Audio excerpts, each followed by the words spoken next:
We're addressing the issues that affect so many in our community. I know maybe you've had this conversation at home with your loved ones. Well, we're going to have it right here, talking about the abuse, sex trafficking, and the violence that goes on in our community. And I am joined now this morning with some very strong women here. I'm joined now by Shonda Roberts, advocate for abused women and founder of Pain of Purpose. Shanika Ampa, founder of Glow Inc., a group that helps women escape sex trafficking, and psychiatrist. You've seen her on the show here before, Dr. Delvena Thomas. Thank you all once again for joining me this morning for this deep discussion. And we hope that we can help someone out there who may be watching this morning, getting ready for church, who may be listening to your stories here, and we can help them. But first, let's talk a little bit. This whole R. Kelly thing, I mean, it really sparked a conversation out there. And you were actually telling me you could relate to some of the things. It took you back. Yes. Your thoughts on what you saw? Well, for me, it did bring me back because I thought I was going to watch it and not be affected, but it reminded me of my abuser. I was 14 and he was 29, well in his adulthood. And for me, I thought more about the abuse, but I didn't realize that age factor and how that was a problem. And it didn't seem to be a problem to me at the time. So that brought back a lot of memories, the isolation, the psychological abuse, the times that I left and came back and kept going back. I went back more than 7 times. What statistics say women or victims will go back at least 7 times. And I know I went back more than 7 times. So that whole series, I watched it twice because the first time I really was in my feelings about it. Then I want to watch it again just to understand and, you know, relate a little more to what was going on, but it opened up some wounds. And Shanika, what about you when you saw it? For me, I can relate to the women that were involved in the cult culture because I remember calling my trafficker daddy. I remember living in the house with all the girls and not being able to just leave when we wanted to leave and having to be able to check in with this one person, and I heard everybody victim shaming. Well, why didn't they do this, or they chose to do it? Yes. And so it reminded me because that was me. I was that girl that grew up in Miami-Dade County, and I was a kid, you know, and from 11 to 18 years old being trafficked, you don't get to understand the mental state of the kid, that someone just taking advantage of you and your vulnerability. So when I saw it all, I'm like, wow. But it also reminded me that we have been covering R. Kelly for so many years, and that's the same as in our communities. Like, people know, and people knew about R. Kelly, like some people know about the abuse that's going on in the communities. And so kind of excited that we're talking about it because we have to bring it to the forefront now. And why is it that, Dr. Delvena, we've turned a blind eye for so long to this in our community in general? I think there's a historical perspective. It's been something that's been accepted in our community, in the Black community, African American, as well as probably a lot of island communities. So, and this again goes back to slavery. At a certain point in time, it was okay for uncles and fathers and grandfathers to abuse the young women in the families, and you know, they were abused to the point of having children and impregnating some of these young girls. 13, 14, I'm sure many people have seen The Color Purple. So a lot of those things, you saw examples of that in certain movies, and you've seen it in other movies, but it goes back a long way back to slavery. There's a lot of history there. And so, you know, as we go along with civil rights and Jim Crow, and people really just not caring about Black women. That's the other thing that we don't talk about. Why is it that when it's a certain population of women who are being abused and violated, people speak up for them, but when it's someone who looks like me or looks like you or looks like you, no one comes to defend us, no one says anything? And R. Kelly, as an example, has gone untouched, basically. And it's interesting because the whole Me Too movement talked about sexual harassment, right?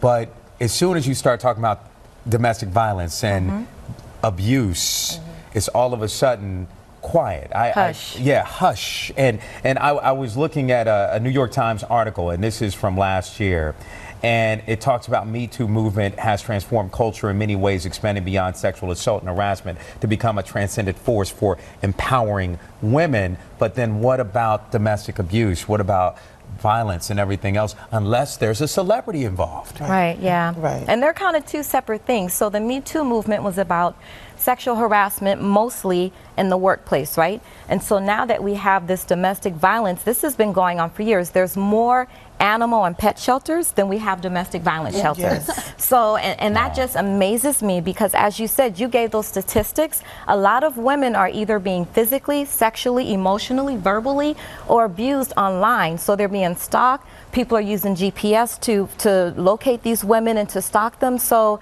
there are 5 forms of abuse. So these things are separate from that whole Me Too, because these are things that are happening in the home or under someone's roof. And a lot of times women are hiding that they're being abused. And so there's certain things that you can look at to see if your family member is being abused, or if, when you're dating someone, if that person has the potential or appears to be an abuser. Okay, well, let's talk to you guys about that, specifically you, Shonda. You talked about the fact that you were so young and how you kept leaving, but you kept going back. Yes. What did you learn from that whole experience?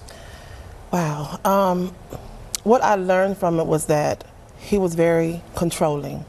I felt like I owed him something, like I had to be there. He made me feel guilty for leaving, for wanting to leave.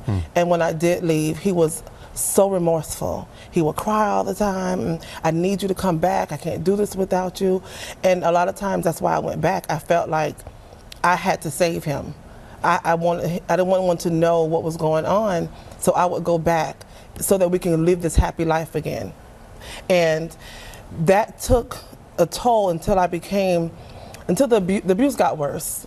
I started fighting back at 20 years old, around 2021. Wow. And when I started fighting back, the fights got worse. And there was a time where I even ended up in jail, because we both went to jail at the same time, matter of fact. And it was at that moment when I was released from jail that I said I had to find a way to get out of this, and I formulated a plan to leave him, and I finally did at 24. Okay, and Shanika, I want to hear from you as well. And Shauna, incredible story, heartfelt. And we want to make sure that people that are listening to your stories and Dr. Delvena, they get the help that they need. Yes. And we want to put up the hotline number there for you on your screen. If you are being abused, you can call the Florida Domestic Violence Hotline at 1-800-500-119 or the National Domestic Violence Hotline at 1-800-799-7233. You can go on their website at thehotline.org. And to report human trafficking, or if you need help escaping a situation, call 211. We'll be right back. Welcome back to NBC6 Voices. We've been having a deep discussion talking about violence, abuse, and sex trafficking. With me now to continue this conversation, advocates Shonda Roberts and Shanika Ampa, and psychiatrist Dr. Delvena Thomas. Again, thank you for joining us this morning. Very heartfelt. Thank you so much for sharing your story with us, Shonda. And we want to continue this conversation. And Shanika, talk about human trafficking and how bad it is, because a lot of people don't see it as, oh, there's slavery in 2019 that's going on. But there is. Yeah, being that this Human Trafficking Awareness Month, I hope that people really take into consideration that this is real. This is not like our third world country. And I think sometimes when they look at the movies and what's depicted, they think they're going to see chains all the time. But I can remember that, and I want people to know that there's mental chains. And so even if you don't see the chains, I call those the invisible chains. I ran from sexual abuse within my home and got into the community and got the most abuse that I think I would have ever a little girl could ever tolerate and still be alive to this day. Human trafficking is right here in everybody's community. I don't think that there's a boundary. There's no ethnicity that's going to save you. There's no economical status that's going to save you. And I usually tell the people who believe that their money is going to save their child, the trafficker did not send you a ransom note. They're going to take your child and they're going to make the money that they need to make and want to make off of your kid, and that's what it is. How did you break away? I ran like hell. I ran. I remember. And because we're in Miami-Dade County, like, people can make reference. Being prostituted on Southwest 8th Street, and Southwest 8th Street still have all the motels. Biscayne Boulevard still has all the motels. When the Bird Box movie came out, I say people thought that they were so blindfolded, but I was that little girl that got the labels. You know, I was the runaway girl, but I also came from a very well-rounded home. I was in all honor classes, so how did I get the labels and nobody in the community, the men in the community, didn't get the labels?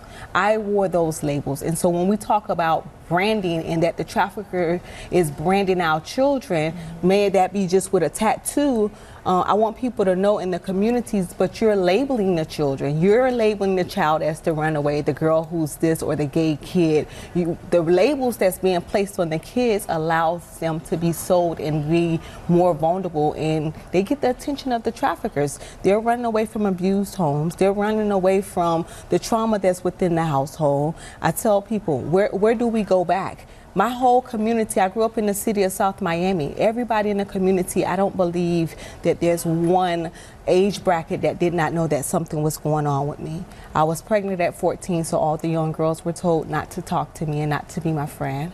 All the young boys would not be in a relationship with me because all the older men were having sex with me. All the older women, they were talking about me. I was the slut. I was all those names to the older women, but all the older men were having a conversation of how easy I was. And so that's the whole community. And if a whole community fails you, where do you go? Wow. And now there is a place where you can go. There are many places that you can go. Yeah. And you're there to listen to those out there who are watching this morning. And they're being labeled everything you just said. Yeah. But there's a place that they can go and they can run like hell, like you said. Run like hell. Okay, we're gonna get to those resources in just a moment. Let's talk about the signs. Okay, I'm at home, I'm watching. I think I might be a victim of abuse or in an abusive relationship. Let's go over these signs. Well, so they're always very controlling and they're demeaning. So they tell you things like you can never do anything right. They're usually pretty jealous. They don't want you to spend time with your friends or your family. They have a lot of jealousy, and that's a part of their whole personality issue. They are demeaning, they belittle, they discourage you from going around any of your friends. They tell you your friends don't like you. That's a way to control you also. And then again, the belittling, the demeaning by insulting you, telling you that you're stupid, shaming you, putting you down. That's a way to control you, to prevent you from running. And it also, it compromises your self-esteem, your confidence, so that way you don't have the confidence to try to run like hell or to get away. And Shonda, looking at these warning signs, when you were younger, you probably didn't know what the warning signs were, but unless you looked them up. But did this fit what you were going through? Yes, as she was talking, and it all came back. All of those signs, I missed them because I didn't have anyone to tell me what they were. I missed all of those signs. They were right there in front of me. The controlling started right on, but he was Prince Charming at first. You don't walk into an abusive relationship knowing it's an abusive relationship. He was awesome. He bought me everything, took me everywhere. So the control started right early because I bought you this and now I control you. So he would abuse me and then take me shopping. He would abuse me and take me shopping. And a lot of people didn't know I was being abused because his target was my head. He didn't touch my face. He didn't touch my body. He only beat me in my head and would tell me to turn my face so he could hit me in my head. And that was to hide the bruises? To hide the bruises because everyone thought he was awesome and great. My goodness. Let's go to the second page. There's a second page we want to show you as well here. Warning signs. Take a look at these. So again, the control again. They want to control the finances. They don't want her to have access to the money, or him, because men get abused too. They don't want them to have access to the money because then you have a way to escape or to get away. They don't want you to make your own decisions because again, that's their way of robbing you of your confidence, preventing you from feeling like you can manage your own life and that you can make a plan and you can do something on your own. They say other belittling or demeaning things, insulting you, such as you're a bad parent. So that way you feel awful about trying to escape with your children. You feel like, okay, I'm not going to be able to take care of my kids. He's already told me I'm an awful parent. So what will I do next? And Shanika, looking at these, of course, we're talking about being in an abusive relationship, but when you're talking about human trafficking, you were talking about the labels. And some of these actually have those labels there. And we, as a society, we must take some sort of onus as far as protecting, especially our black men out there that are abusive, or our celebrity black men that are abusive, or like R. Kelly. who we've always like, you are tearing down our black man. You don't do that. You don't do. Bill Cosby. I mean, my goodness, I don't know how many accusers came forward before finally people started finally saying, you know what, maybe he is guilty. Right. Why? Why do we continue to do that? I think that's just, well, number one, so when we're talking about celebrities, I think there's always in the black community, we have been discriminated against, we have been treated differently. There are disparities when it comes to being accused of crimes, being arrested, going to jail. Yeah. And so the first thing is we want to protect the black male because we've been treated so badly throughout the year. So we want to protect them, and then we make a comparison to someone who's not black, who's done the same thing and hasn't had maybe the exposure or the same treatment that these black celebrities have undergone or had to endure. So that's the first thing. The second thing is it happens a lot in our communities, even with just everyday people. You know, just the Joe Schmo, the guy who's not popular, the guy who's not a celebrity, not an athlete, not a hip hop artist. So in our community, it's a regular occurrence for a young girl who's 14 to be dating a man who's 20, 21, 22, and it's just something that's been accepted, and no one has stepped in and said, sure enough, that's this isn't right. Yeah, because with R. Kelly and Leah, we all said, oh, she's an old soul. Oh, it's a beautiful couple. Or we just turned a blind eye. Yeah. Oh man, I love them both. Well, listen. We got to continue this discussion. I'm running out of time. I'm getting a rap in my ear. You all are incredible women, strong women, not just black women, strong women. And I thank you so much. And you guys are a voice. And I thank you for sharing your stories, because this is not easy. And I want to make sure that I offer this for anyone out there. If you are watching right now, if you are being abused, you can call the Florida Domestic Violence hotline number at 1-800-500-1119 or the National Domestic Violence Hotline at 1-800-799-7233. You can go on their website at thehotline.org and report human trafficking, or if you need help escaping a situation, call 211. And to learn more about Shanika's organization, Glow Inc., go to the website gloinc12.org. And for more information on Pain of Purpose, go to painofpurpose76.org.